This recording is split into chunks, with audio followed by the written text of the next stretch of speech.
Praise Jesus! We've got another special episode of Wrecking and Rapping as a part of continuing my Wrap It Up interview series. I'm sitting down with Mason Merchant. He live streams debates on TikTok and posts the videos on YouTube and Facebook. Facebook, which he's only been doing for roughly 3 months, just hit 10,000 followers. So I want to be the first to throw you a little party and say, congratulations, you did it, USA, USA. But how has this fame affected your life, Mason? Uh, in positive and negative ways. More positive than negative. With any kind of notoriety, there comes a worry that it's going to affect your life in some kind of way. As you know, I'm currently in the military, so I have to tread extra carefully when it comes to doing debates and things like that. Because doxing exists, spam reporting exists, and then if somebody sees something that I say and they don't like it, they could just report to my chain of command. But positive ways, it gives me something to do. It gives me something to strive towards. I really enjoy it. I do it mostly for fun, partially to build skill and to show people that a lot of their beliefs are inherited rather than reasoned into. So, You on beliefs inherited. We talked about your religion, Pyronist. Were your parents Pyronists? no. My Okay, so you didn't my inherit that. actually my dad is a Christian, and my stepmom is an atheist. So, And you don't think that did the atheism? I guess the Pyrrhonist is all based in logic, real or skepticism, as you said. yeah. So just being skeptic would lead you there. You mentioned with your starting, you started watching debates of Charlie Kirk and Andrew Wilson roughly a year ago. Mm-hmm. Why did you start about then? They've been I around for a while. I don't know really. I think it was coming on for a while. Um, I was stationed in Colorado for 3 years, and um, Denver is obviously a very liberal city. And every time I would go out downtown Denver, I would see like people holding up signs that say trans rights are human rights, or abortion access for all. And then I would go online, and these videos would pop up of people holding signs saying things like trans rights are human rights and abortion access for all. And the like people would stop and talk to the people holding these signs, and some of Hmm. those people were like Caitlin Bennett. um I can't think of any others off the top of my head, but Cam Higby does it too now. I don't know if you know who that is. And then Charlie Kirk was just like a grounding force for pretty much everything that I believe. Um, he kind of Hmm. resonated with my value structure, and at the time, I actually was questioning my faith. And it's important to again reason yourself into a position rather than just accept it because somebody told you that it was the Hmm. case. Did you So do yeah. any of those street debates then with people holding up signs? Did you ever talk to people on the streets? No, I have actually considered. I've considered protests in the form of like standing outside of a Planned Parenthood with a poster of like a an abortion at 9 months, and be like, Hmm. this is what you're advocating for, you know. Yeah. But no, I haven't done anything public facing yet.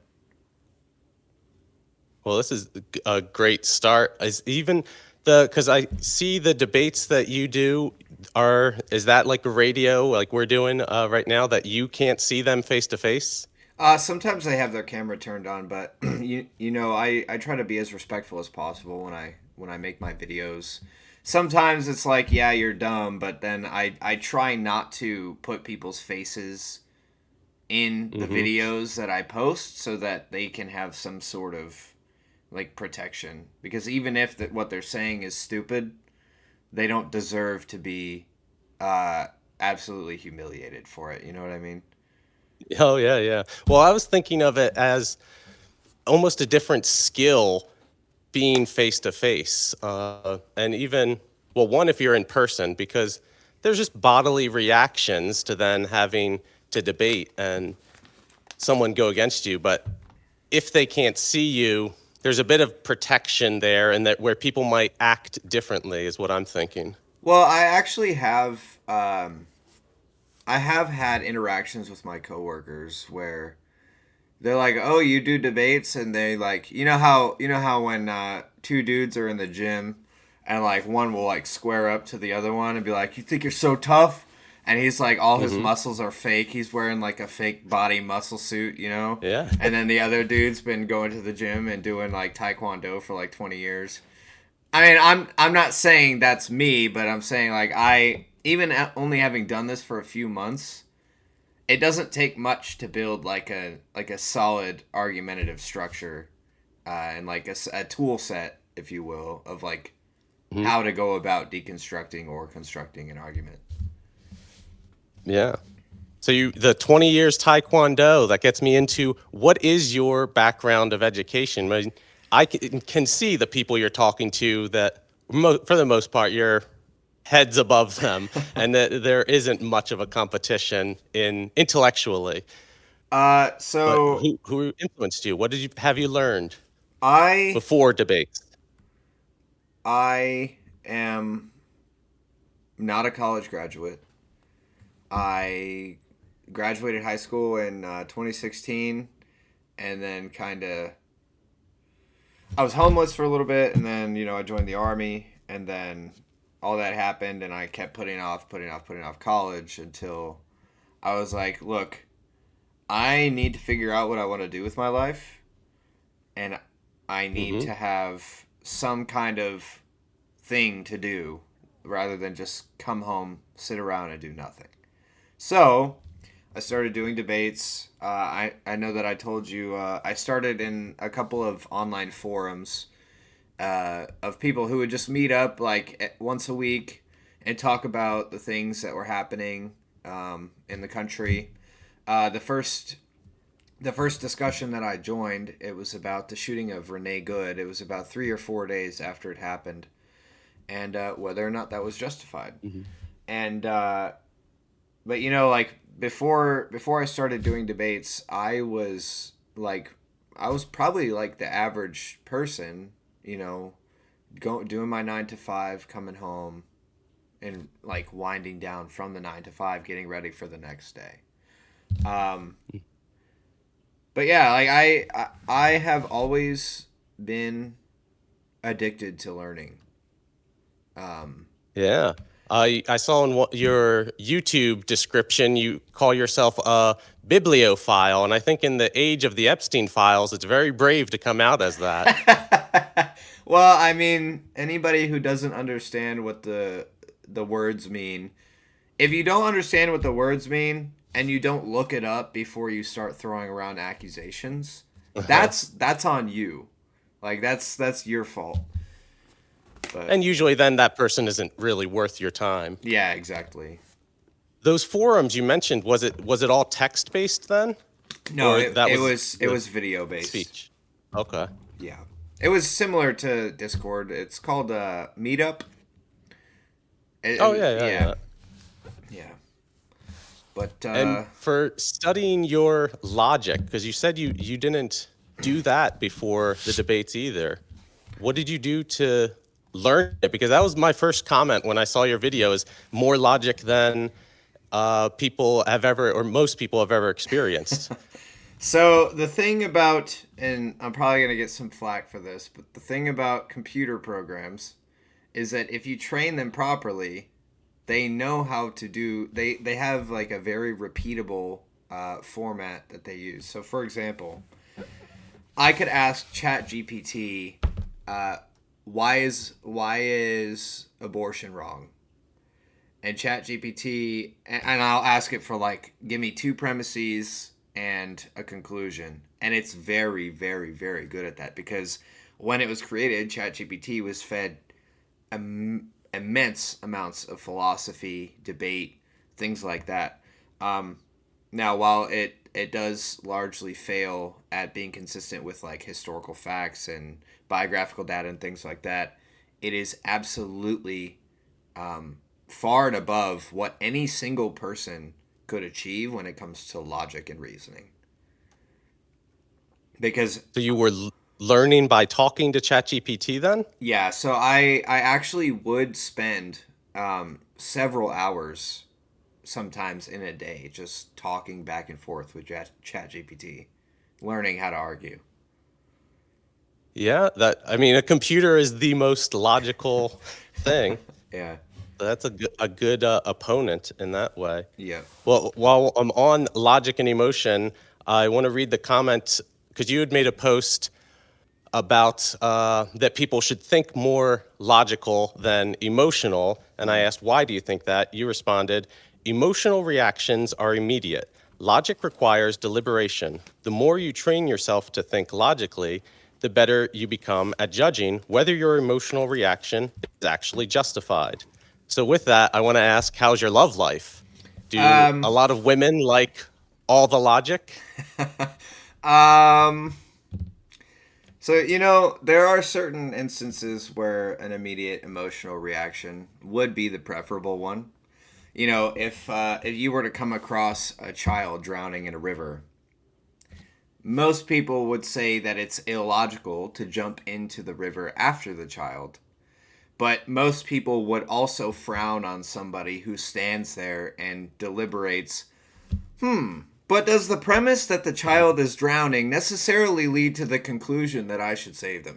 Like Hmm. it just, while it might be illogical to jump in, it still makes sense because you need an immediate reaction to that situation. You know, and I think a lot of the same things apply to like relationships. If you sit there and deliberate, like, well, how can I actually make this person uh, be attracted to? No, you're trying to make love into a science, right? It just Hmm. doesn't. It just doesn't work that way. So having said all that, I currently do not have the time to spare for a relationship. So, and I think it's unethical to try and do something when you don't have the time or attention to spare, and I don't. Hmm. So, Yeah, and that's a big recommendation I have for young men is not to worry about relationships because I did it when I was young and it threw off my plan, like the path I was on. So I think that is a good idea to do. Are you taking a full college course load, 12 credits or more? I'm doing two classes at a time, Okay.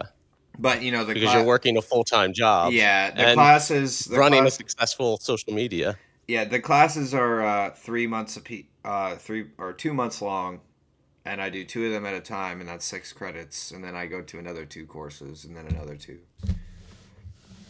And Uncle Sam pays for it. Yep. Yeah, so it's like I fully. Oh, I'm a Iraq War veteran. If anybody that doesn't know, so I'm all for taking advantage of all your benefits. But so Absolutely. staying with the what we're saying with the child drowning, how it's not necessarily logical. That's what I want to. I'd see logic as a tool or one path of thinking, and there are multiple. Like that, emotion would be another path. Because I think of art is not logical, or it isn't always logical. It doesn't have to be. So there is, to me, something more out there, and you can use these different tools to strengthen your logic, even or your Well, arguments. are you familiar with the term axiom? I'm familiar with the word. Do you want to give a quick description what you're meaning by it? So an axiom is a fundamental or foundational statement that people accept as true because any further deliberation on it might lead to incoherence. So, for Mm-hmm. example, while it is true that logic itself is not, it can't um, justify itself, right? Because that would be circular. Most people accept logic as axiomatically true because to deliberate further on it would lead to incoherence. Mm-hmm. So, but the thing is that emotion doesn't really have axioms in the way that logic does. Other ways of thinking don't really have things that are always accepted as true. You know, Mm-hmm.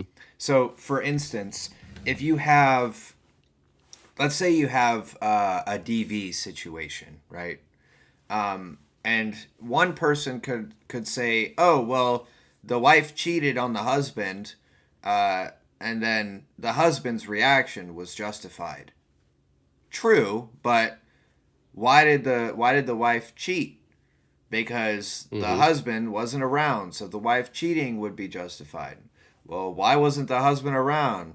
Well, because his job kept like there's no Yeah, yeah. like axioms when it comes to emotion and like trying to justify emotional reactions. So I think that logic is where you start, right? If you have logic, and but again, if you have an immediate emotional reaction, you would then need to use logic to justify your position after the fact instead of before the fact. So it there's certain situations where yes, it is better to logically reason your way through a situation before you emotionally react, and there are situations where the opposite holds true. But logic, a total abandonment of logic will often lead you to the wrong conclusion, but a total abandonment of emotion rarely will, as long as you have logic. Mm. And I Yeah, that's a think good one. and I think it's the same for other ways of thinking as well. Do you allow, I guess, or that people, because people start at different places, that they might still have a logical, like two parties could have a logical thinking process, but they come to different conclusions because they started in different places and then having different lived experiences. So they use that to justify their logic to a different conclusion. Does that still seem credible to you? Not really, because if I mean, you would have to. So with a syllogism is a foundation, like a foundational structure of an argument. So premise one, if A is true, uh, or premise one is A is blah blah blah blah. Premise two is B is blah blah blah. Conclusion, whatever.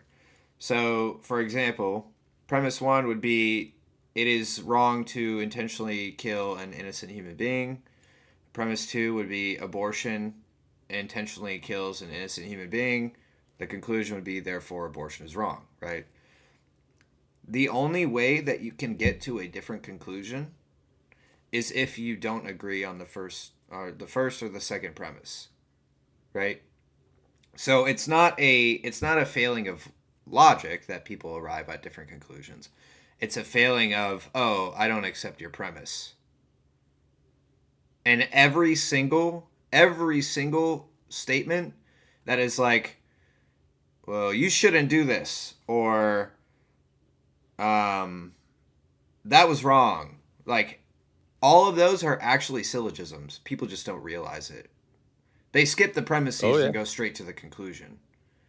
And the reason that we have disagreement on whether something is right or wrong is because we disagree on the premises, not necessarily on the conclusion, right? Because you may Yeah. agree with their conclusion if you accept their premises as true. So the conclusion is irrelevant. It's the premises that people take issue with. Mhm. And so in logic, you could say that the that the the logic is valid. So that checks out. The A equals B, B equals C, A equals C can check out. But your premises or definitions, argue, or people argue with you a lot over what does, because with abortion they would say, well, that's not a human, so you're not killing a human. So you're arguing over definitions in that sense. Right. Well, I mean, yeah, that's why most of the time my clips like devolve into. I actually had somebody one time. I don't know if you saw this clip, but he said the typical trans women are women, right? And I said, well, let me pick a different one, actually. He said, black on black crime doesn't exist, or it's fake, or something like that. And Okay. I said, what do you mean by it's fake? And he says, well, what do you think I mean? And I say, well, if you're claiming that it doesn't happen, that's factually incorrect. Black people commit crimes against other black people. And he's like, do you think I know that? And I was like, I don't know. Why don't you tell me what you mean? And he's like, no, you can hang out in the comments. And then he kicks me from the panel. It's like, why would you even let somebody up if you're not willing to explain yourself? And, like, Yeah. I obviously don't understand what you're trying to get at when you say this thing is fake or somebody can't do this one thing. So just explain it to me. It's not that hard. I honestly Yeah. do not understand the refusal to, like. I mean, I'm thinking that their brain actually has a wall put up that once you've challenged a thing that they never have challenged, it's like it does not exist to them. So yeah, they shut down as a person then. Well, I am constantly refining my positions. There Hey, there I'm all for that. there are some that I find it more difficult to challenge internally, like the abortion. Uh, I think that's probably the most difficult one because I've accepted my two premises as true, and therefore that leads to my conclusion. Um, Mm. and I've reasoned through that, so I'm pretty solid in that one. But like when it comes to religion, I have only accepted or identified with Pyrrhonism in the last 2 weeks. Oh, really? Yeah, so Would like you have called yourself an atheist before that? Before then? no, for a while I called myself an agnostic. Oh, okay. They are slightly different. Yeah. I mean, Agnosticism, I see how that yeah, fits your mold. yeah, but yeah, I think, and another thing that I take a Pyrrhonistic view of is objective morality.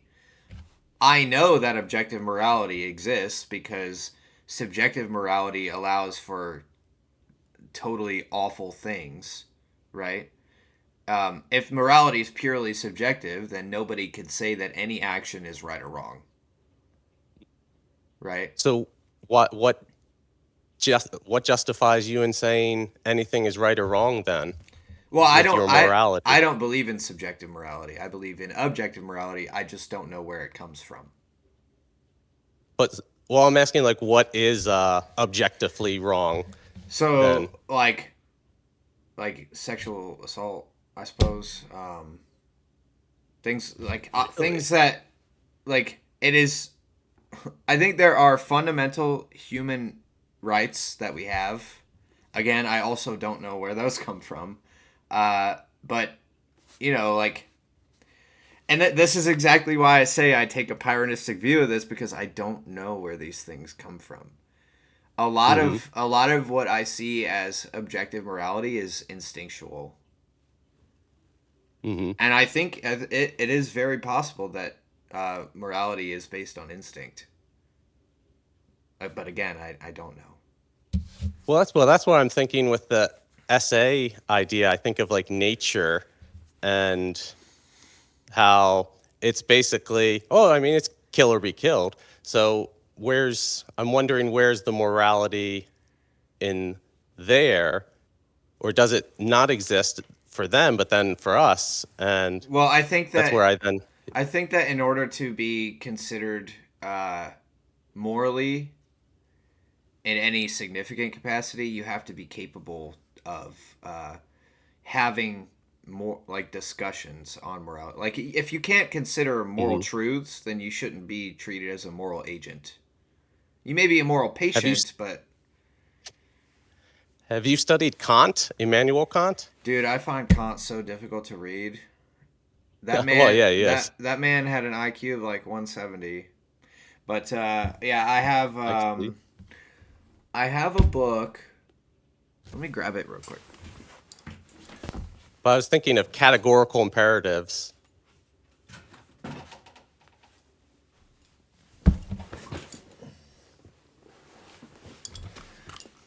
Yeah, so I've got the three critiques for those Yeah, of I got Critique you of Pure Reason right watching my here. for those of you watching my my stream on TikTok. Um, an average sentence in like a normal book would have probably one or two commas. There are sentences in this book that have 15 commas. Yeah, that's Kant for you. He uses a lot of Latin too. And you know, I'm still not entirely sure what a priori means. Is it not I mean, what you were saying even like prior yeah? knowledge, yeah, but Yeah. it's not only that. And like I said, I don't fully understand what it is. Well, so what I was saying was what we were thinking with morality and nature seems to line up with Kant's categorical imperatives, that they might be similar ideas, that there are these rules that just exist. I mean, his way is like, why this thing is an imperative, because if we do the opposite of it, all of society Yeah. Yep. stops existing. So it has Well, to be this way. I actually I think that a lot of um, what we see as moral was uh, whether or not you agree with evolution. Let's just say, for sake of argument, I think we evolved to have these characteristics. Actually, I would say that we were only able to evolve because we had these characteristics, right? A species will do what is conducive to it in order to survive. So you must have some sort of principle that says, hey, hey, hey, whoa, we're trying to survive here. Don't kill me, right? Yeah. Like, you killing me or you unaliving me, whatever, uh, Hmm. is bad for our flourishing. So don't do it, Hmm. you know? And if everybody were unaliving everybody, Right. then no Yeah, one's left. exactly. So, do you believe in a capital T truth? Is that kind of what you were already describing? That there has to be these truths? I believe in what I can observe. How So do you feel about through smartphones and like through technology then? It's not your senses. Do you think those are still trustworthy?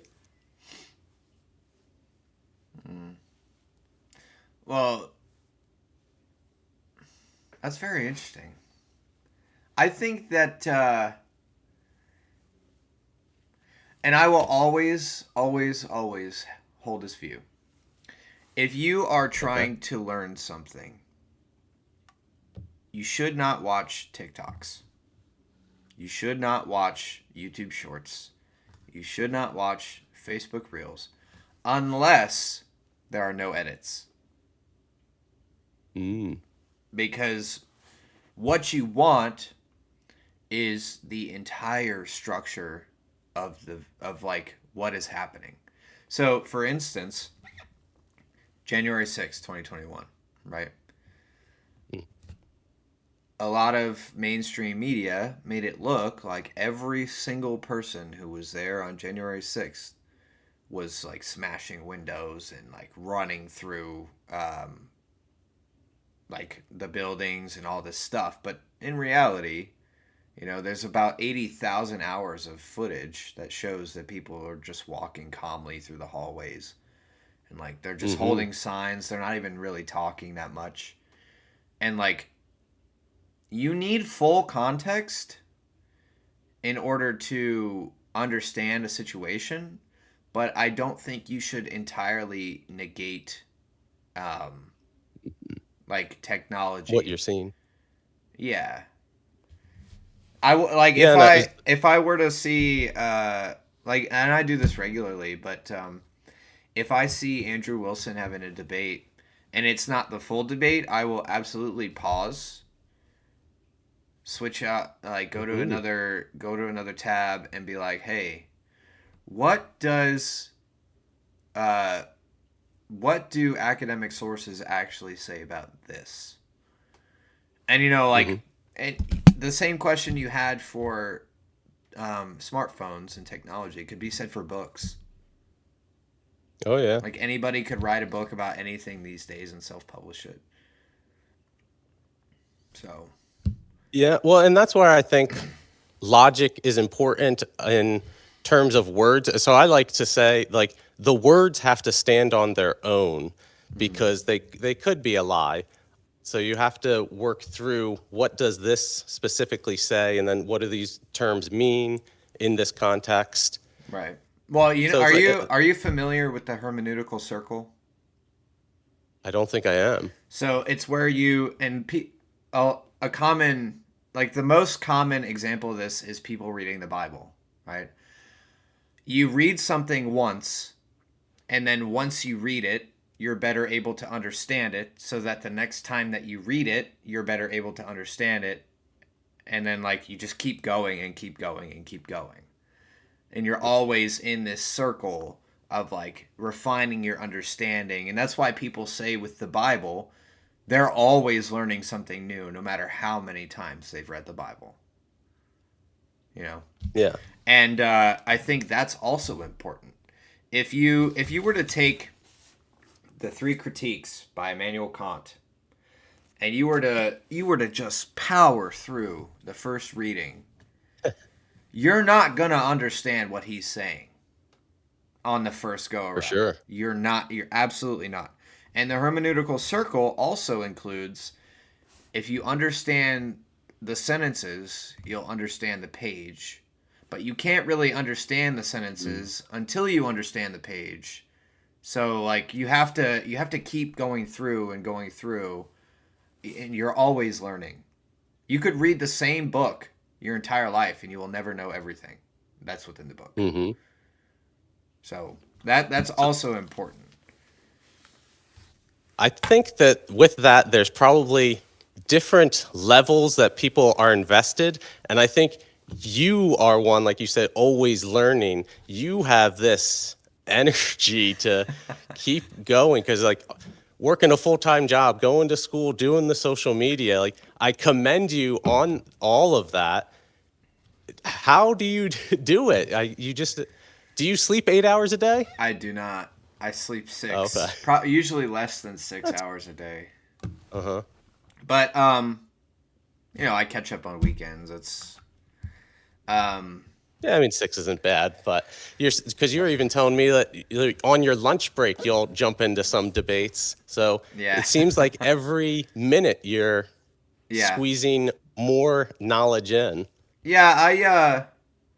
I probably spend more time looking stuff up than I probably should. But I've learned so much. Like I said, I'm a serial learner.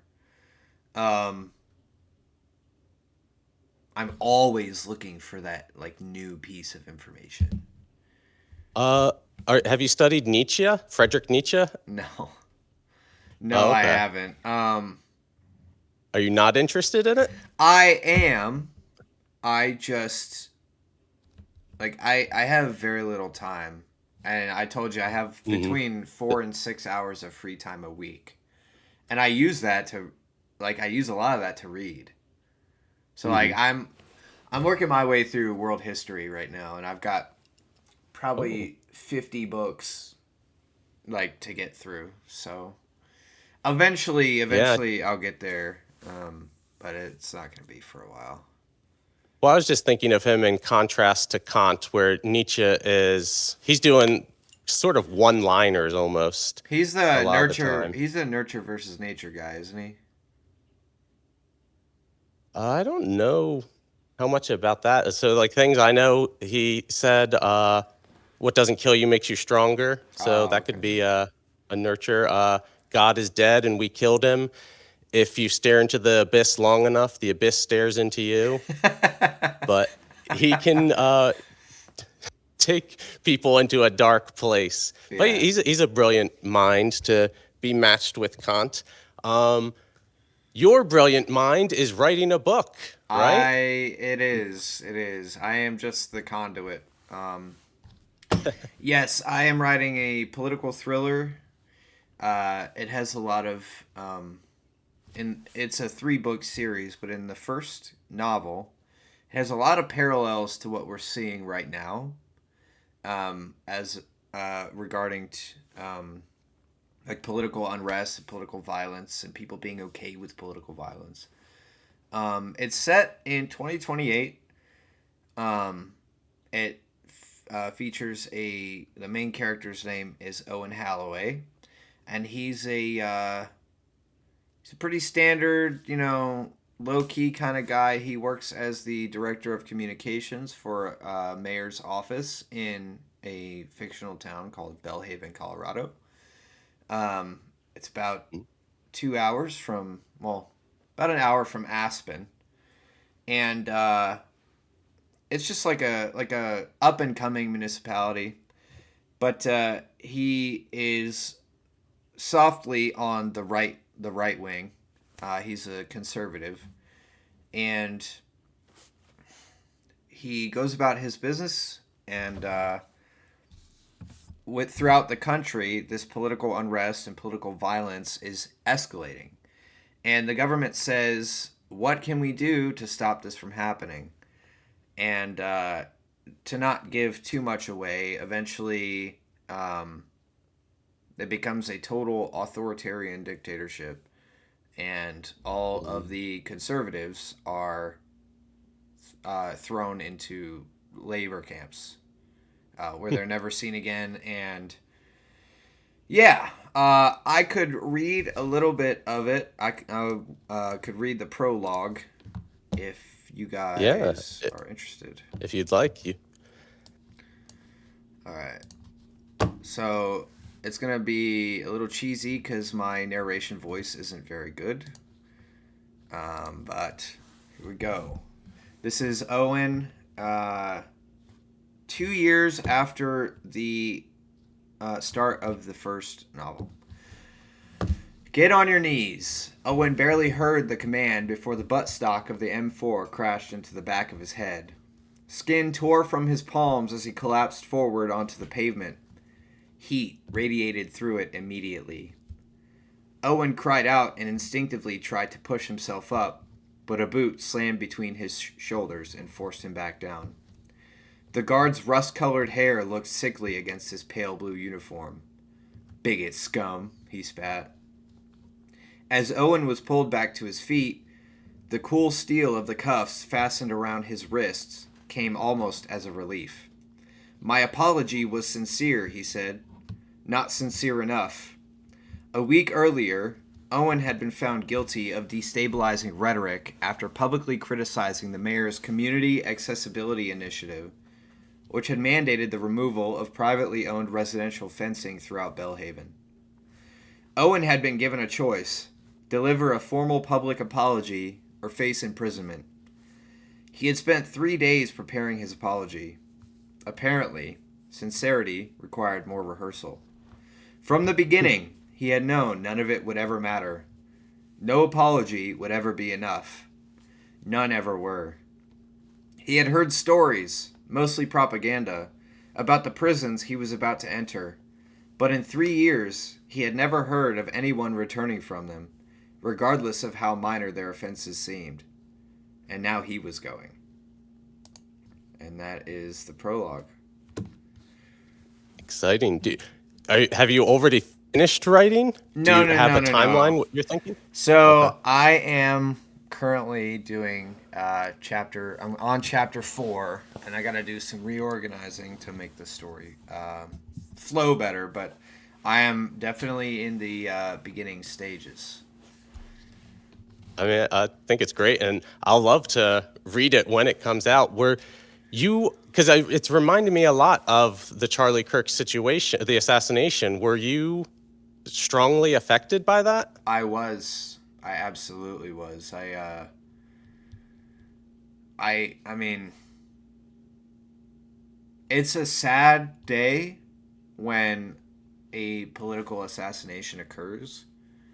But what troubled me even more and what frightened me even more was the fact that so many people were celebrating it.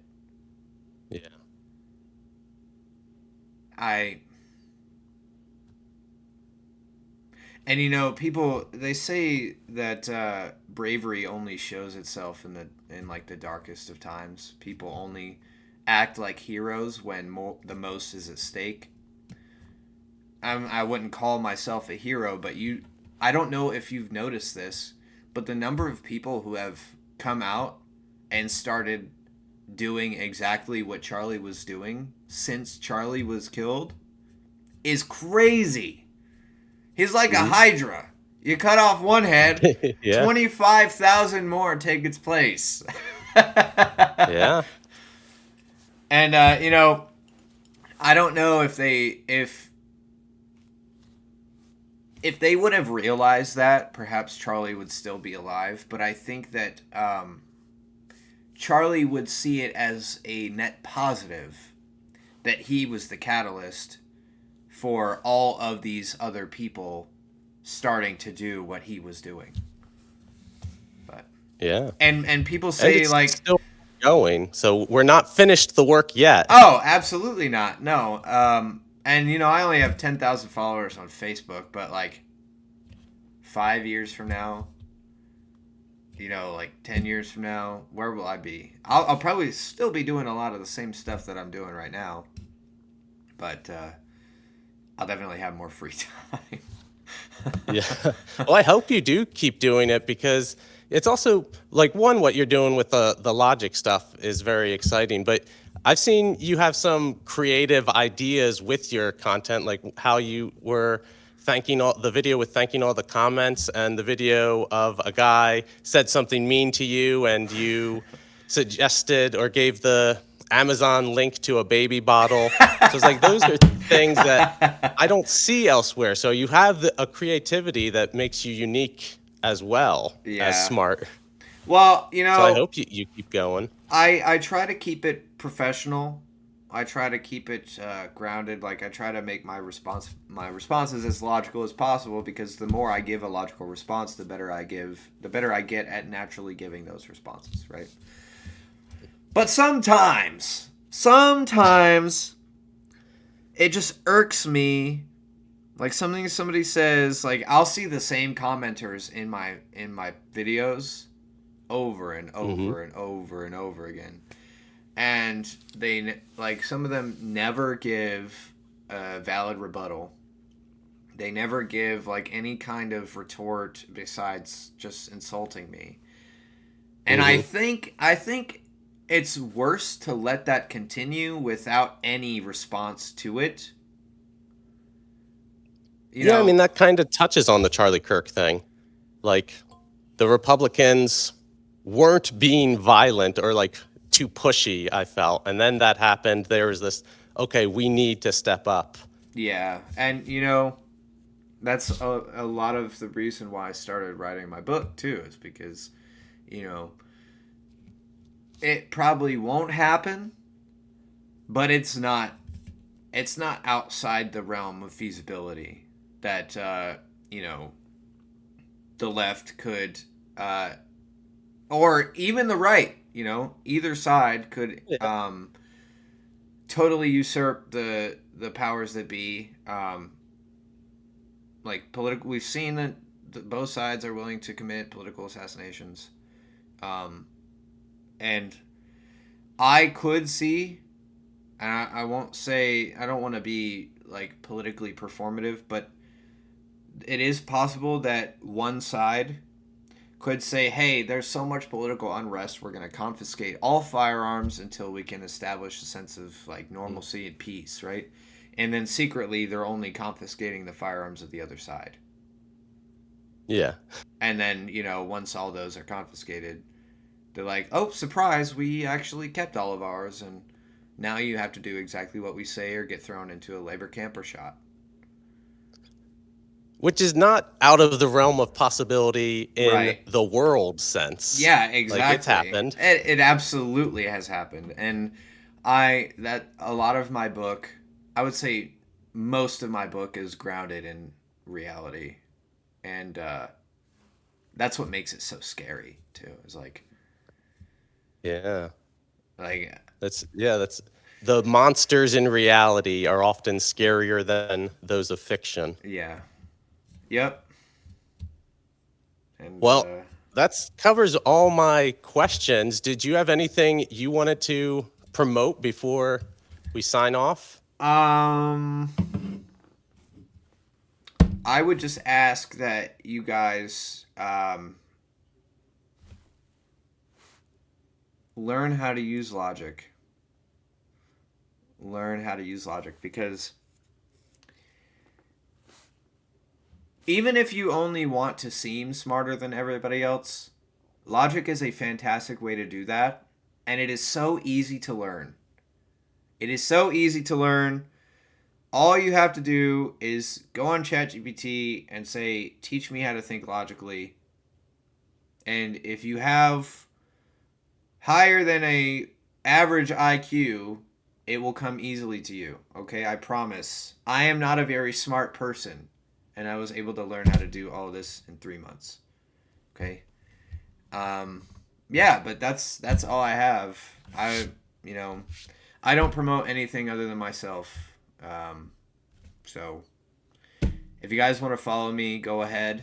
I also I've got all my links in my TikTok, in my link tree. Yeah, So and I'll be posting links on the bottom of this video when I post it for you. awesome. I appreciate it.